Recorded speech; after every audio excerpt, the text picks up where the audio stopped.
자, 오늘은 맥추절을 기념하라라는 제목으로 여러분과 은혜의 말씀 나누겠습니다. 오늘은 맥추 감사 주일입니다. 이 맥추절은 유대인의 3대 절기 중 하나이죠. 그래서 우리 유대인의 3대 절기는 무교절과 맥추절과 수장절이 있습니다. 그 중에서 이 맥추절은 하나님 앞에 감사를 드리는 절기라 할 수 있는데요. 이 맥추절은 무교절을 지나서 50일째 되는 날 하나님께 처음 거둔 보리 열매를 드리는 감사의 절기입니다. 보리를 드린다고 해서 맥추절이라고도 하고요.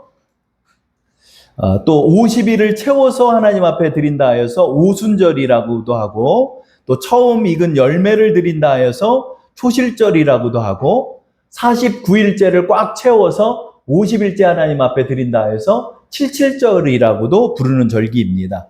맥추절은 유대에서는 봄 수확의 농산물 수확을 하나님께 감사드리는 절기이죠. 우리는 이 추수감사절기 하면 좀 헷갈린 게요. 우리 11월 달에 추수감사주일이 있잖아요. 그러니까 우리 성도님들이 아니 11월 달에도 추수감사절이 있는데 이렇게 이 맥추감사절은 또 뭡니까? 이렇게 좀 헷갈릴 수가 있는데요. 11월 달에 드리는 Thanksgiving Day라고 해서 추수감사주일 있잖아요. 미국 사람들 칠면조 먹는 날, 그 날인데 이 날은 이 절기는 미국에서 우리에게 넘어온 절기예요. 그래서 미국으로 넘어갔던 청교도들이 농사를 짓기가 어려운데 인디안들의 도움과 또 하나님을 의지하면서 열매를 맺게 되었다 하는 것을 감사하면서 드렸던 절기가 한 10월, 11월에 드리는 추수감사 절기고요. 이 유대에서 드리는 이 추수감사의 절기는 이 맥추절이라 할 수 있는 거죠. 그래서 두 번에 걸쳐서 우리는 이렇게 하나님 앞에 감사의 절기를 드리는 것입니다. 근데 날짜가 왜 가을에 아니고 이렇게 7월 달에 있고 봄에 있나 이걸 헷갈린 것은 유대의 날씨와 우리의 날씨가 좀 다릅니다. 우리나라 같은 경우는 2, 3월 정도에 밭을 갈고 씨를 뿌리고 난 다음에 가을에 이렇게 수확을 하잖아요. 그런데 유대 사람들은 우리나라 양력 9월, 10월에 씨를 뿌려요. 9월, 그러니까 가을 정도에 씨를 뿌려가지고 이 봄에 열매를 맺게 되는 것입니다. 3, 4월 정도에 열매를 맺죠. 그래서 이것은 봄 추수를 감사드리는 절기입니다. 그래서 이스라엘 민족들에겐 이른 비와 늦은 비를 주셨다 이런 표현이 있는데, 이른 비는 이스라엘의 강수량이 적어요. 그래서 씨를 뿌릴 때 하나님의 비를 좀 뿌려 주셔야 이 씨가 잘 심길 수가 있거든요. 그래서 하나님께서 9월, 10월 달에 씨를 뿌릴 때 하나님께서 이렇게 비를 내려 주셔야 씨가 잘 심기고, 그리고 봄에 이제 수확을 하기 시작할 때 늦은 비를 내려 주셔야 수확을 할 수 있기 때문에 이 이른 비와 늦은 비라는 표현이 나오게 된 것입니다. 이렇듯 맥추절은 이스라엘 민족의 감사의 절기라 할 수 있습니다. 우리는 하나님께서 우리에게 이 맥추절을 제정하신 것은 너희가 하나님을 잊어버리지 말라 하는 의미에서 이렇게 말씀해 주신 거죠. 그래서 여러분, 우리가 잘 잊어버려요. 저도 청년 시절에 하나님을 떠났다가 하나님께서 이렇게 다시금 30대 이렇게 불러주셔가지고 이렇게 하나님을 믿게 된 케이스예요. 저도 여러 가지 일을 하면서 그렇게 생활을 했는데 깜빡하면 그냥 하나님을 잊어버리더라고요. 저도 20대 때를 하나님을 잊어버린 삶을 살았던 것 같아요. 그래서 하나님께서 잊지 않으시고 저를 이렇게 불러주시고 했던 게 너무나 감사합니다. 우리 모두가 하나님을 잊기가 너무 쉬운 거예요. 그렇죠? 그래서 하나님을 잊지 말라. 너희는 하나님을 기억하라. 또 우리가 맺은 이 열매, 우리가 이룬 이 가정, 이것은 하나님의 선물이라 말씀하시는 거죠. 저로 한번 따라할게요. 따라하시겠습니다. 나의 모든 것은 하나님이 주신 선물입니다. 나에게 주신 모든 것은 하나님의 선물입니다. 또 나의 나 된 것은 하나님의 은혜입니다. 자, 세 번째로 하나님께서 열매 맺게 하셨습니다. 맞습니다. 맥추절의 정신은 이거죠.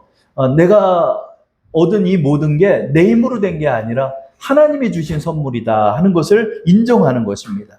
우리는 감사를 매일 고백해야 합니다. 감사하지 않으면 감사를 잊어버리고 하나님을 잊어버리게 되는 것입니다.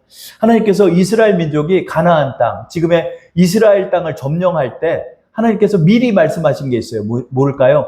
너희 가나안 땅을 너희에게 주는데 이거 네 힘으로 했다 하지 마라. 너희 이거 다 차지하고 나서 내 힘으로 내가 잘라서 이거 얻었다 하지 마라. 그리고 나를 잊지 말라라고 미리 우리에게 말씀해 주시는 것을 우리는 보게 되죠. 말씀장 보시면 신명기 8장 17절에서 19절의 말씀이 있습니다. 읽어볼까요? 그러나 내가 마음에 이르기를 내 능력과 내 손의 힘으로 내가 이 재물을 얻었다 말할 것이라. 내 하나님 여호와를 기억하라. 그가 내게 재물을 얻을 능력을 주셨음이라. 이같이 하심은 내 조상들에게 맹세하신 언약을 오늘과 같이 이루려 하심이니라. 내가 만일 내 하나님 여호와를 잊어버리고 다른 신들을 따라 그들을 섬기며 그들에게 절하면 내가 너희에게 증거하노니 너희가 반드시 멸망할 것이라. 하나님께서 지금의 이스라엘 땅을 주시기 전에 너희 이것을 내가 너희한테 선물로 줄 텐데 너희 이거 차지하고 난 다음에 내가 잘라서 내가 얻었다라고 말하지 마라. 너희가 그럴 때 나를 잊어버리는 것이다. 너희가 나를 잊어버리고 살아가면 너희는 반드시 멸망할 것이다 라고 하나님께서 경고하신 것입니다. 이처럼 하나님께서 절기를 제정하신 목적에는 우리가 하나님을 잊지 않는데 그 목적이 있는 것입니다.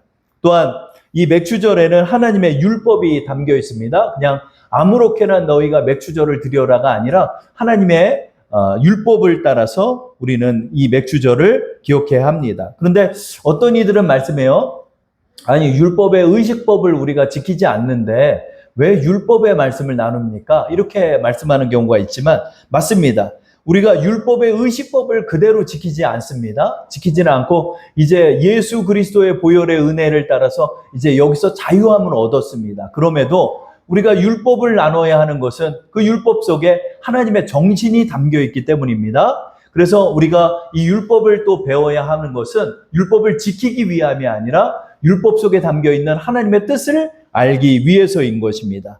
만약 하나님께서 이 율법의 정신이 필요 없다 하셨으면 우리의 성경 66권 중에 레위기는 필요가 없을 것입니다. 그럼에도 66권 안에 레위기를 넣어 주신 것은 이 안에 담겨있는 하나님의 정신을 배우라라고 우리에게 말씀하시는 것입니다. 맥추절의 첫 번째 절기의 율법은 무엇일까요? 출애굽기 34장 22절 23절에 담겨있죠. 다 함께 읽어볼까요? 77절 곧 맥추의 초실절을 지키고 새말에는 수장절을 지키라. 너희의 모든 남자는 매년 3번씩 주 여호와 이스라엘의 하나님 앞에 보일지라. 이렇게 말씀하고 있습니다. 하나님께서 절기를 지키라라고 말씀한 거죠. 매년 3번 지키라 하는 것은 무교절, 맥추절, 수장절 이 3대 절기를 꼭 지키라라는 뜻으로 3번이라 말씀하신 것입니다. 너희는 이 무교절이 지나서 50일째 되는 날 이 맥추절을 지켜야 한다. 이렇게 말씀했죠. 그 왜 이렇게 50일을 딱 맞출까요? 그 무교절 때 보리 이삭의 첫 곡식단을 하나님 앞에 드리고 50일을 세가지고 50일째 되는 날 맥추절을 드린 거예요. 그러니까 이스라엘 민족은요, 봄서부터 가을까지 계속 수확이 이어져요. 그래서 첫 곡식단이 보리고, 그 다음서부터 과일이나 이런 올리브 나무나 이런 것들의 열매들을 맺으면서 수장절까지 추수의 감사의 절기를 드리는 것이 이스라엘의 예가 되는 것입니다.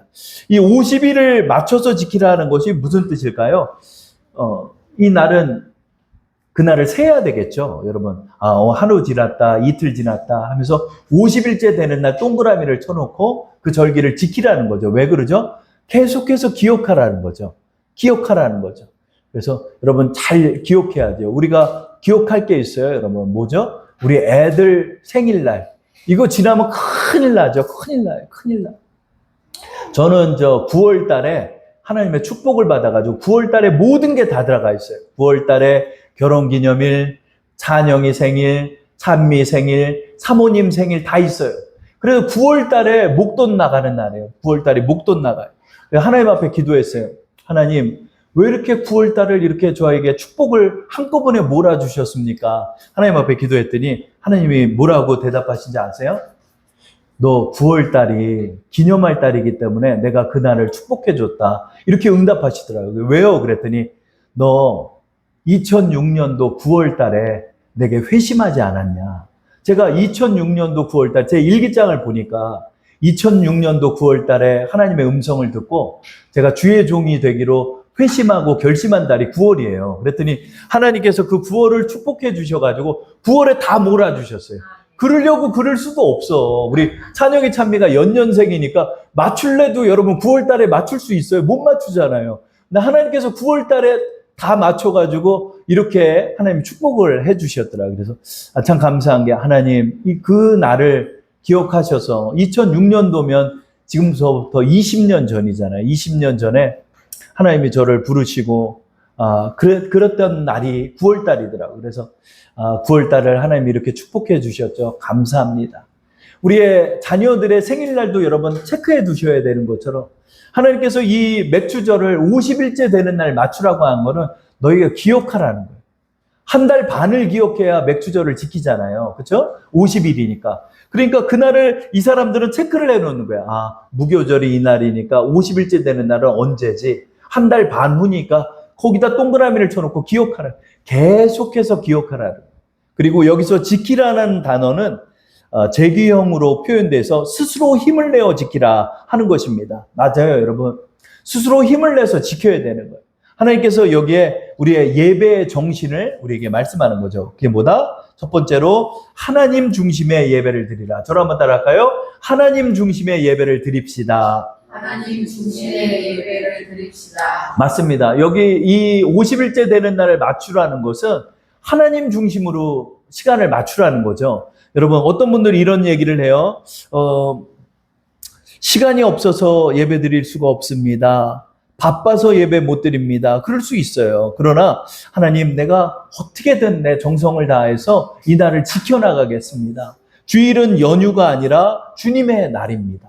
여러분, 우리가 예배를 지키는 정신은 여기에 있습니다. 하나님, 내가 힘을 내서 시간을 내서 기억하고 하나님 앞에 이 예배의 예식을 지켜나가겠습니다. 이것이 하나님의 명령이며 또한 내가 하나님을 경외하는 방법입니다. 내가 이 날을 지키는 것입니다. 이러는 거예요. 저희 지인 전도사님도 그러더라고요. 보니까 한 날만 기억해요. 한 날만 기억해요. 뭐 생신날, 어버이날. 내 아들이 파주에 사는데 파주에서 내 생일을 지키는 날만 기다리고 계시더라고요. 근데 아들이 전화가 왔대요. 전화가 와가지고 엄마, 나 바빠서 못 가. 그렇게 섭섭하신 거예요. 표정을 보니까 그냥 얼굴이 까매졌어. 그래, 왜 그러세요, 전도사님? 그랬더니 내 아들이 바빠서 내 생일날 못 온대요. 다음 주일에 온대요. 그게 그렇게 마음에 섭섭한 거예요. 저는 그 말씀을 들으면서 맥주절이 이렇겠구나. 하나님께서 은석이가 내 맥주절을 기억하나 안 하나 그날만 보고 계시는구나. 이런 부모의 마음처럼 하나님께서 이 날을 정말 정성껏 나를 경외하는지 하나님은 기대하시면서 기다리고 계시다. 이 맥주절은 바로 하나님 중심의 예배를 드리라 우리에게 말씀하는 것입니다. 두 번째로 이 맥주절에 담겨있는 예배의 정신은 무엇일까요? 저를 한번 따라할까요? 거룩한 예배를 드리라. 예배를 드리라. 예, 맞습니다. 출애굽기 34장 25절에 담겨있죠. 우리 말씀 읽어볼까요? 너는 내 제물의 피를 유교병과 함께 드리지 말며 유월절 제물을 아침까지 두지 말지며. 이것이 이제 두 번째 하나님의 율법이죠. 이 말씀은 내 제물의 피와 유교병을 함께 드리지 말라는 거예요. 이게 무슨 뜻일까요? 제물의 피는 이날 우리의 죄를 대속하기 위해서 이렇게 동물을 잡아서 하나님 앞에 드렸어요. 이것이 신약으로 가선 예수 그리스도의 보혈의 은혜입니다. 이 예수 그리스도의 보혈의 은혜를 유교병과 함께 드리지 말라라고 우리에게 말씀하죠. 이 유교병은 뭐죠? 유교병은요, 그 빵에다가 누룩을 넣은 거예요. 이 효모를 넣어가지고 빵을 부풀게 한 거예요. 여러분 예전에 그 공갈빵 기억하세요? 공갈빵 이만하잖아요. 근데 뻥 치면 어때요? 아무것도 없잖아요. 이런 것처럼 누룩을 넣으면 이 보리빵이 쫙 이렇게 부풀어 올라요. 그러니까 하나님께서 이 유교병은 누룩을 넣었다 하여서 이것은 죄와 부패를 상징하죠. 그러니까 하나님께서 내 제물의 피를 유교병과 드리지 말라는 것은 내 제물의 피는 거룩한 보혈이잖아요. 이 거룩한 보혈과 죄가 함께 하나님 앞에 드려질 수는 없다는 거죠. 이게 뭐죠? 너희는 거룩한 예배를 드리라 이렇게 우리에게 말씀하시는 것입니다. 그럼 하나님 무교병하고 드리면 되지 왜 유교병을 드리세요? 이런 질문을 할 수 있죠. 그 무교절은 무교병을 드려요. 무교병은 누룩을 넣지 않는 보리빵을 말해요. 그러니까 이 빵을 누룩을 넣지 않았던 건 고난을 상징하는 것이고요.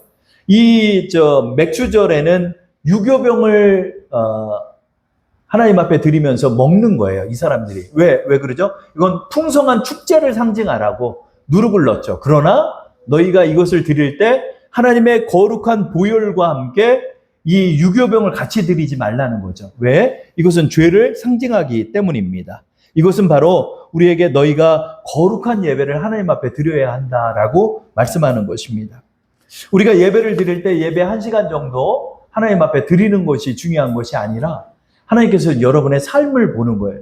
내가 나의 일주일의 삶 속에서 하나님의 성결을 가지고 하나님 앞에 정직과 공의를 따라서 하나님의 법을 따라 내가 살아가고자 할 때 하나님께서는 이것을 기뻐 받아주시는 거죠. 그렇죠? 내 삶은 하나님 앞에 바로 서 있지 못하면서 예배 1시간을 드린다고 그래서 하나님께서 그걸 받지 않으신다는 거예요. 우리의 삶을 보시고 너의 삶이 거룩한 예배가 되어야 한다라고 우리에게 말씀하시는 것입니다. 세 번째로 저를 한번 따라할까요? 하나님을 공경하며 하나님의 긍휼과 자비로 예배를 드리라. 시작. 하나님을 공경하며 하나님의 긍휼과 자비로 예배를 드리라. 이것이 바로 맥주절에 담겨있는 세 번째 하나님의 정신입니다. 출애굽기 34장 26절을 한번 읽어볼까요? 내 토지 소산에 처음 익은 것을 가져다가 내 하나님 여호와의 전에 드릴지며 너는 염소 새끼를 그 어미의 저주로 삼지 말지니라. 아멘. 하나님께서 하나님을 공경하라 이렇게 말씀하는 거죠. 우리의 예배의 정신은 하나님을 공경하는 마음으로 여러분 오셔야 합니다. 그래서 내 토지 소산에 처음 익은 것을 가져와라. 어디 작년 거, 또 어디 묵은 거 이런 거 갖고 오지 말고 처음 익은 열매를 갖고 와라 하는 거죠. 이것은 하나님께서 명품 좋아하고 비싼 거 좋아한다는 뜻이 아니라 정성껏 이 첫 열매는 하나님이 주셨음을 인정하면서 하나님 앞에 드리라라고 말씀하는 거죠. 이것이 바로 하나님을 공경하는 자세라 말씀하는 것입니다. 맞습니다. 여러분 우리는 하나님 앞에 예배를 드릴 때 하나님을 공경하는 자세로 우리가 예배를 드려야 하는 것입니다. 예전에 한 권사님이 이런 간증을 하시더라고요. 우리 목사님 단위에 이 물수건을 가져오시는 섬기는 일을 했대요. 또 물을 떠드리는 일을 했대요. 그러니까 이 물을 하나님 앞에 드리는 마음으로 강원도에 가가지고 그 물의 근원 있잖아요. 거기서 물을 떠다가 이렇게 갖고 온다고 말씀을 하시더라고요. 야, 어쩜 저럴 수가 있을까? 모든 일을 죽게 하듯 하는 그런 정성스러운 마음을 가지고 나간 거예요, 여러분. 하나님을 섬길 때, 여러분, 우리가 어떤 일을 할 때나 하나님을 섬기는 그런 마음으로, 기쁨으로 하셔야 돼요. 하나님을 사랑하는 마음으로 하는 거예요. 우리 한 원로 목사님 간증도 들어보니까 시골교회에서 예배를 드렸대요. 시골교회에서 예배를 드리는데, 시골에 여러분 그 베니다판 이렇게 해가지고 그 예배당 만들잖아요. 근데 이게 오래되면은 이 천장에 구멍이 난다. 천장에 구멍이 나는 거죠. 물이 이렇게 새는 거야. 근데 우리 원로 목사님이 우리 찬영이처럼 어릴 때는 성전 종치기를 했대요. 종치기. 여러분 종 알죠? 땡, 땡 치는 거예요. 새벽 4시 반에 가려고 땡땡 치는데 아버지가 교회를 못 가게 했어요. 예전에는 그런 사상이 강했잖아요. 그러니까 자명종 시계를 배에다 안고 아버지 들으면 아버지한테 걸리면 또 매맞으니까 이걸 배에다 안고 잠을 자는 거예요. 배에다 안고 잠을 자면서 칭칭칭칭 감아 놓는 거야, 천으로. 그러면 뜨르르 울리면은 자기가 알잖아. 그러면 잽싸게 그걸 끄고 논을 건너서 밭을 건너서 그렇게 교회로 가가지고 그 종을 쳤다는 거예요. 그 종을 치고. 그런데 어느 날 이렇게 이제 장마가 시작되는 날 보면 비가 많이 오니까 천장에서 물이 새는 거야. 물이 새는데 하나님의 전에 이 비가 떨어지는 게 마음이 아파가지고 그 어린애가 그 천장에 올라가가지고 자기 몸으로 네덜란드 소년처럼 자기 몸으로 그 천장 지붕에 비를 막았다는 거예요. 자기가 비를 맞으면서 우리 예배당에 비 떨어지지 않게 하려고 했다는 거예요. 그 간증을 한 분이 저 명성교회 김사만 목사님. 그렇게 주님을 섬겼던 분이 우리 김사만 목사님이시. 여러분, 이렇게 주님을 사랑하는 사람들이 있어요. 여러분, 우리가 주님을 대할 때, 여러분, 우리 눈에 보이지는 않으시지만, 우리 하나님을 사랑하는 마음으로 우리는 예배를 드리는 것입니다. 하나님께서 하나님을 내 사랑하는 마음으로, 공경하는 마음으로 예배를 드리는 거죠. 뿐만 아니라 우리가 예배를 드릴 때, 이렇게 말씀하죠. 너희는, 염소 새끼를 그 어미의 저주로 삼지 말라. 이렇게 말씀하죠. 이 염소 새끼는 이 맥추절을 마치고 난 다음에 가족들이 다 모여가지고요, 식사를 해요. 이렇게 식사를 하고 맛있게 음식을 먹고 그래요. 여러분, 사무엘서를 보면은 거기 한나가 가족들이 모여서 식사하는 장면이 있잖아요. 이 맥추절과 같은 날이에요. 이렇게 모여서 이제 식사를 하는 거예요. 식사를 하는데 거기에 요리 중에, 맛있는 요리 중에 하나가 염소 새끼 요리였어요. 염소 새끼 요리를 탁 해서 여러분 식사를 하는 거예요. 그래서 여러분, 닭도 사실은 이 새끼 요리가 맛있어요. 그래서 닭도 어린 얼마 지나지 않은 닭 요리가 맛있어요. 그런 것처럼 이 염소 새끼 요리를 드리는데 이 어미의 저주로 삶는다는 거죠. 하나님께서 이것을 금지하고 있어요. 왜 그러죠? 너무 잔인하다, 이거. 이 새끼를 하나님 앞에 드림으로 이렇게 드리는 거는 맞겠지만, 그걸 어떻게 어미랑 같이, 어미의 저주로 이 새끼의 요리를 할 수 있겠냐. 그렇게 하지는 말라는 거죠. 그래서 하나님의 율법에는 자비가 있습니다. 그래서 어미와 새끼를 함께 잡지 말라 하는 율법도 있어요. 또 어미새와 새끼새를 한꺼번에 취하지 말라는 율법도 있어요. 이런 것처럼 너희가 어떻게 그 어미의 저주로 얘를 삼냐. 그렇게 하지는 말라. 어린아이만 그냥 단독으로 하나님 앞에 드리고 그것을 너희가 취할지니라. 이렇게 말씀한 거죠. 여기에는 하나님의 긍휼과 자비가 있다는 거죠. 뿐만 아니라 이것은 가나안의 요리법이래요. 그래서 그 저주로, 어미의 저주로 이 새끼 요리를 하면은 그게 맛있다는 거예요. 그래가지고 이렇게 요리를 하니까 이런 요리법을 따르지 말라는 거예요. 또 이거를 주술적으로도 활용을 했대요.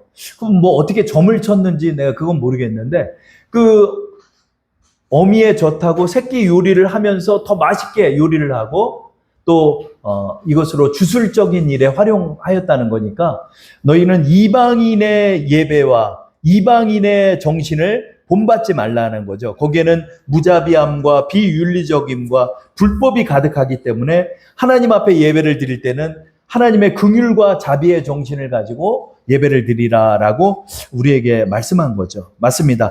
하나님께서 이방의 풍습을 따라가면 너희가 이방인의 삶에 젖어간다라고 하는 거죠. 여러분, 요즘 방송 보세요. 방송 보면 저는 참 너무나 참담한 마음이 너무나 많아요. 왜 그러냐면 요즘은 방송에 왜 이렇게 무당이 많이 나옵니까? 뭐 연예인들이 나와서 뭐 나 언제 결혼합니까? 이거 점치는 거를 방송으로 하고, 무당들이 나와가지고 무당의 전에서 막 방송을 하지를 않나. 마치 무당이 모든 걸 아는 양 행세를 하지 않나. 요즘 쇼츠나 뭐 유튜브를 보세요. 연예인들 중에 무당된 사람들이 얼마나 많습니까, 여러분? 이런 푸닥거리 문화가 이제 방송을 장악하고 있어요. 그래서 이 주술적인 문화가 지금 아이들에게도 퍼져나가고 있고 막 그러는 거예요. 애들 찬미한테도 얘기를 들어보니까 뭐 우리 어렸을 때 막 그런 거 많이 했잖아요, 여러분. 그죠? 그런 일들을 비슷한 걸 하더라고요. 그래서 찬미야, 넌 절대로 그래서는 안 된다. 너는 너의 중심을 잡아라. 너는 아이들에게 나는 예수 믿는 사람이라고 말할 줄 아는 사람이 돼야 돼. 라고 말해 주어야 하는 것입니다.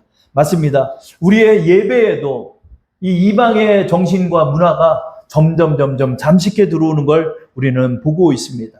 그러나 하나님께서는 너희는 온전하게 구별된 예배를 하나님 앞에 드리라라고 우리에게 말씀하는 것입니다.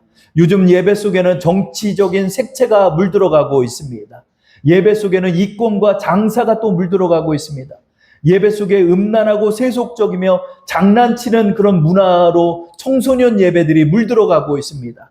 예배가 세상의 문화와 사상에 물들어가고 있는 것을 저는 보게 됩니다. 그래서는 안 되는 것입니다. 우리의 예배는 온전히 하나님 중심의 예배이며 구별된 예배로서 하나님 앞에 참여해야 하는 것입니다. 하나님께서 우리에게 이것을 원합니다. 제 친구 중에 핸드폰 장사하는 친구가 있었어요.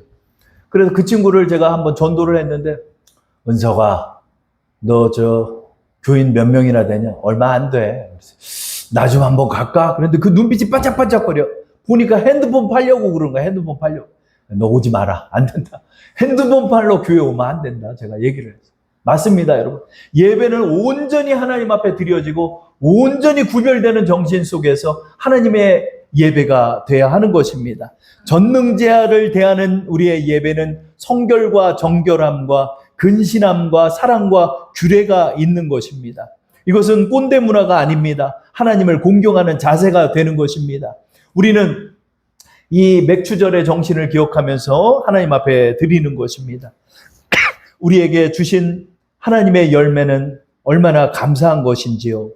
또한 이 모든 것이 하나님의 은혜가 되는 것입니다.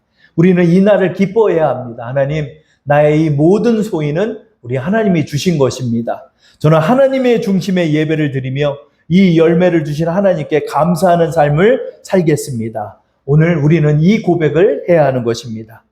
그 은혜를 여러분 마음속에 새기면서 주님과 동행하시는 우리 주사랑 성도 되시기를 축원합니다. 우리 이 시간 함께 잠시 기도 드리겠습니다.